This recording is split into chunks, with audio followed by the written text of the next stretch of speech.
Hello दोस्तों। स्वागत है एक बार फिर से सभी का राहुल जीएस क्लासेस में।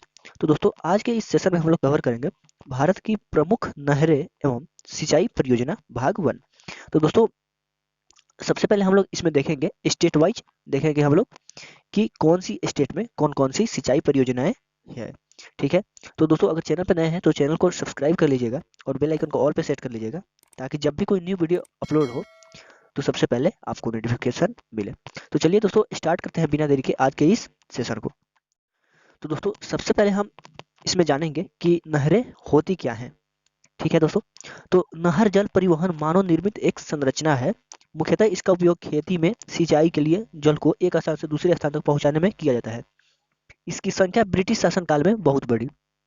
ठीक है दोस्तों। तो चलिए सबसे पहले देखते हैं हम इसमें बिहार की कुछ प्रमुख नहरें को। तो बिहार में कृषि योग्य पर्याप्त भूमि होने के बावजूद कृषि का स्तर सामान्य है। पूर्वी भाग में तो वर्षा हो जाती है, किंतु पश्चिमी भाग में वर्षा का स्तर न्यून रहता है। इस क्षेत्र में सिंचाई के लिए नहरों पर निर्भरता अधिक है। तो इसमें हम जानेंगे कि बिहार में कौन-कौन सी जो है नहरें प्रमुख नहरें हैं। ऐसे तो छोटी-छोटी बहुत नहरें हैं, लेकिन हम लोग प्रमुख नहरें को देखेंगे जो एग्जाम में आते हैं। ठीक है। तो उनमें पहला नंबर है दोस्तों सोन नहर का, जो सोन नदी पर स्थित है। दूसरा है दोस्तों त्रिवेणी नहर, और तीसरा है गंडक बांध नहर या गंडक नहर, और चौथा है दोस्तों कोशी नहर। तो आइए इसके बारे में विस्तार से जानते हैं कि क्या है ये। तो सबसे पहले सोन नहर है। इस नहर का निर्माण सोन नदी के जल से किया गया है। इस नहर इसकी दो शाखाएं हैं, पूर्वी और पश्चिमी। यानी इसकी पूर्वी सोन नहर और पश्चिमी सोन नहर दो शाखाएं हैं। नहर की पूर्वी शाखा वारुण से निकाली गई है या निकली है। इस शाखा द्वारा औरंगाबाद, गया और पटना के जिलों में सिंचाई होती है। दूसरे नहर की बात करेंगे दोस्तों, तो दूसरा नहर है त्रिवेणी नहर। इस नहर का निर्माण गंडक नदी के जल से किया गया है। यह नहर त्रिवेणी नेपाल की सीमा के समीप से निकली है या निकलती है। ठीक है। इस नहर द्वारा बेतिया जिले की भूमि की सिंचाई की जाती है। तो दोस्तों यहाँ पे बेतिया जिला नहीं है, बेतिया जो है एक शहर है वेस्ट चंपारण का। ठीक है। आइए अगला क्वेश्चन देखते हैं। अगला है आपको दोस्तों कोशी परियोजना की नहर। तो इस परियोजना के अंतर्गत दो नहरों का निर्माण हुआ है, पूर्वी कोशी नहर और पश्चिमी कोशी नहर। पूर्वी कोशी नहर हनुमान नगर की बाईं ओर से पूर्णिया की ओर निकाली गई है, जबकि पश्चिमी कोशी नहर हनुमान नगर की दाईं ओर से मुजफ्फरपुर की ओर निकाली गई है। इन नहरों से बिहार की भूमि की सिंचाई की व्यवस्था की जाती है। इन नहरों से नेपाल में भी सिंचाई की व्यवस्था की जा रही है। पूर्वी कोशी नहर की एक शाखा रामपुर नहर है। ठीक है दोस्तों। अगला क्वेश्चन देखते हैं हम। गंडक परियोजना या गंडक नहर। गंडक परियोजना उत्तर प्रदेश और बिहार की एक संयुक्त परियोजना है, और इस और इसमें निकाल कर और इसमें नहरें निकालकर दोनों राज्यों की सिंचाई की सुविधा उपलब्ध कराई जाती है। गंडक नदी पर भैंसा लोटन नामक स्थान पर एक लंबा बांध बनाकर दो नहरें निकाली गई हैं। इन दोनों नहरों का नाम क्रमशः तिरहुत नहर और सारण नहर है।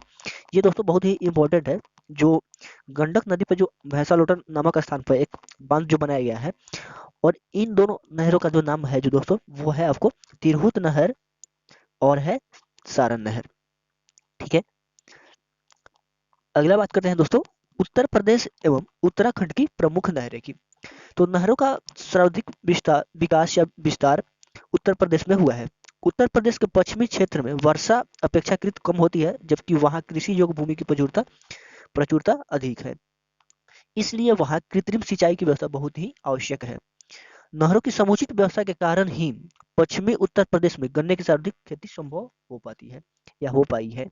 उत्तर प्रदेश की कुल कृषि योग्य भूमि का लगभग 50% नहरों की सिंचाई की सुविधा पाता है।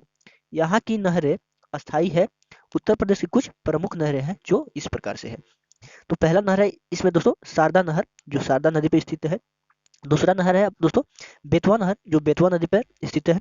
तीसरा है आपको दोस्तों पूर्वी यमुना नहर, जो यमुना नदी पर स्थित है। और चौथा है निचली गंगा नहर, जो गंगा नदी पर ही स्थित है और गंगा नदी से ही निकली हुई है। और पांचवा है दोस्तों ऊपरी गंगा नहर। और छठा है दोस्तों आगरा नहर, जो कि यमुना नदी पे स्थित है। आइए इसके बारे में विस्तार से जानते हैं कि क्या है ये। ठीक है। तो सबसे पहले दोस्तों हम बात करेंगे इसमें शारदा सहायक परियोजना की नहरें। शारदा नदी पर चल रही इस परियोजना से नहरें निकालकर उत्तर प्रदेश की भूमि में सिंचाई की व्यवस्था की गई है। उत्तर प्रदेश की सबसे बड़ी नहर है ये शारदा नहर। तो दोस्तों यहाँ पे भी एक इम्पोर्टेंट पॉइंट है, उत्तर प्रदेश की सबसे बड़ी नहर है शारदा नहर। इस नहर का निर्माण शारदा नदी के जल से ही किया गया है। यह नहर बनवासा के समीप से निकाली गई है या निकली गई है। इस नहर की कुल लंबाई 14,000 किलोमीटर है। शाखाओं और उप शाखाओं सहित छोटे छोटे शाखाओं और जो है उसके साथ में लेकर जो इसकी लेंथ है दोस्तों वो 14,000 किलोमीटर है। यह एशिया की सर्वाधिक चौड़ी नहर है। ये भी यहाँ पे दोस्तों बहुत ही इंपॉर्टेंट पॉइंट है। यह एशिया की सर्वाधिक चौड़ी नहर है। इस नहर द्वारा गंगा घाघरा दोआब की भूमि की सिंचाई की जाती है। ठीक है, अगले नहर की बात करते हैं दोस्तों, तो वो है बेतवा नहर। इस नहर का निर्माण बेतवा नदी के जल से ही किया गया है। यह परीक्षा झांसी के समीप से निकाली गई है। इस नहर का निर्माण अंग्रेजी शासनकाल में 1885 ईस्वी में हुआ था। परीक्षा के पास नहर निकालने के लिए बनाया गया बांध इस आकृति की है। ठीक है, इस नहर द्वारा झांसी, जलौन और हरीमपुर जिलों उत्तर प्रदेश के पठारी भाग की भूमि की जो है दोस्तों वो सिंचाई की जाती है। अगले नहर की बात करते हैं दोस्तों, तो वो है दोस्तों बेतवा नहर। इस नहर का निर्माण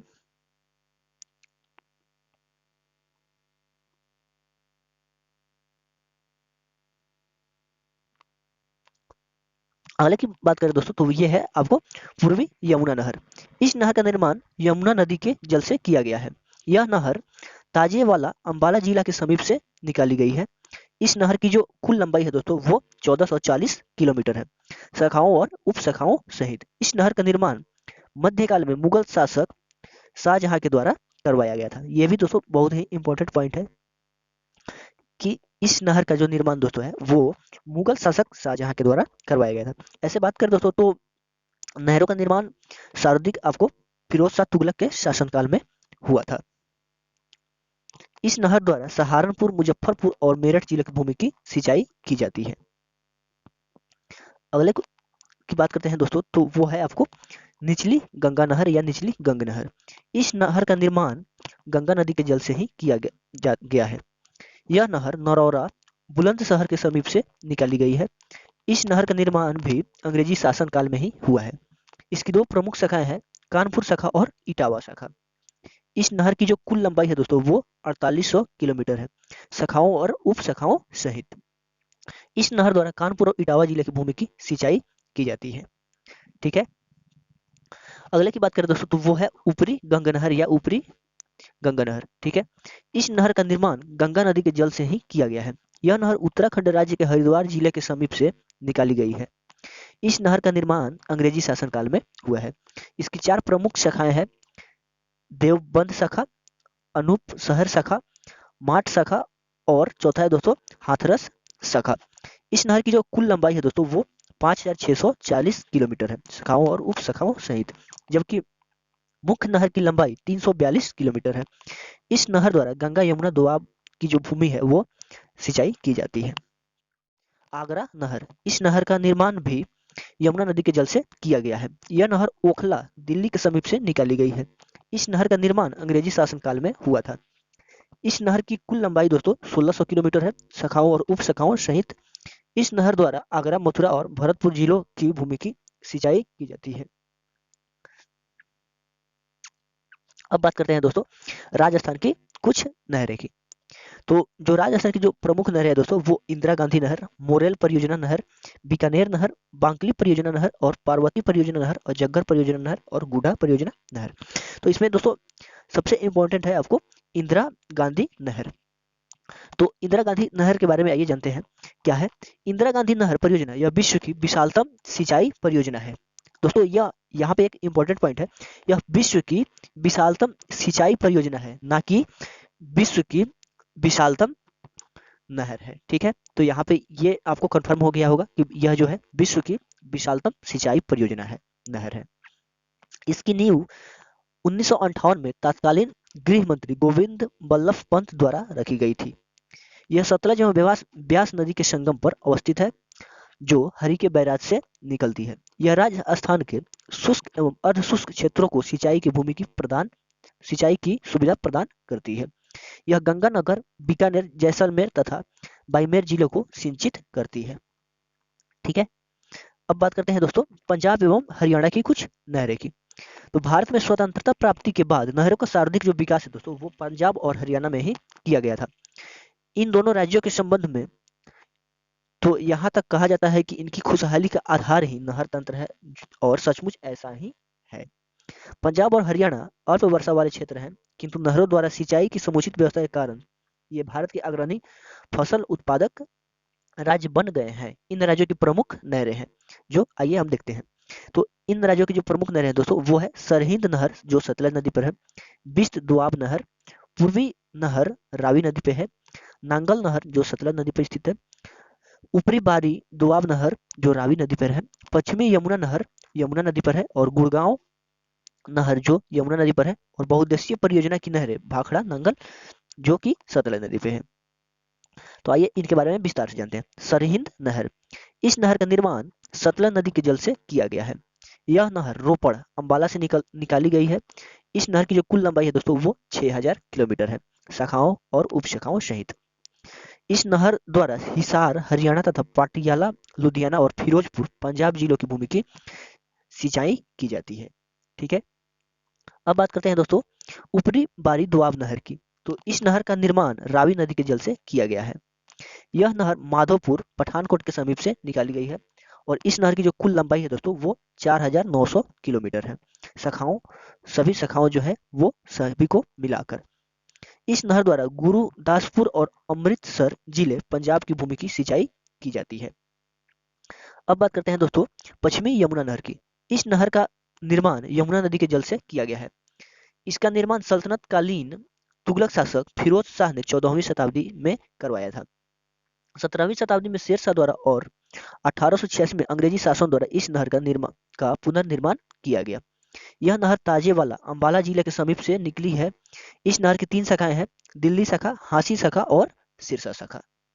अब बात करते हैं दोस्तों इस नहर की जो कुल लंबाई है दोस्तों वो 3040 किलोमीटर है, शाखाओं और उप शाखाओं सहित।